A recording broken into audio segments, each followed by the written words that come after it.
Livrée en juin 2015, cette résidence de Seine-Maritime compte 40 logements sociaux répartis sur 3 bâtiments. Dès le lancement du projet, le maître d'ouvrage a misé sur une conception passive de la construction. Les besoins initiaux étaient de travailler à la fois des logements économes en consommation d'énergie, mais aussi qui soient agréables à habiter. C'est pour cela que l'architecte, dès le départ, a travaillé des structures de logements qui soient orientées plein sud, des structures de bâtiments qui soient extrêmement compactes, une enveloppe qui soit parfaitement isolée. Nous avons d'ailleurs développé des fondations qui sont isolées dans le sol. Des fenêtres triple vitrage complètent l'isolation performante de ces 3000 m² de bâtiments. Pour chauffer l'ensemble, le maître d'ouvrage a choisi d'exploiter l'énergie solaire. En façade, des panneaux photovoltaïques produisent de l'électricité. Sur les toits, des panneaux thermiques chauffent l'eau chaude sanitaire et alimentent le chauffage par le sol. Chaque champ de capteur alimente une cage d'escalier, soit 8 appartements.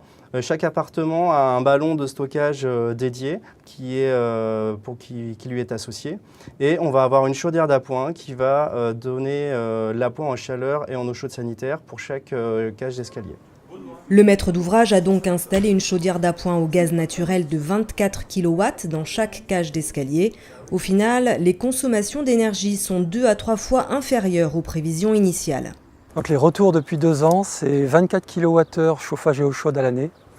C'est une chaudière qui est à l'arrêt de mars à novembre et avec des températures souhaitées par le client de 21-22 apportées par le solaire, puisque avec l'énergie solaire, on peut apporter un plus de confort. La résidence La Presqu'île de Malonnet est la première résidence labellisée BEPOS en Haute-Normandie.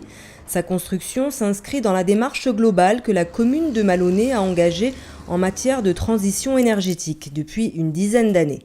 La transition énergétique, et c'est aussi un des combats qu'on essaye de mener à Malonnet, ne doit pas que être un débat d'experts, des constructeurs de logements ou des grands groupes de l'énergie ou des collectivités, mais vraiment travailler cette prise de conscience à l'échelle du territoire en mobilisant les habitants sur les gestes au quotidien.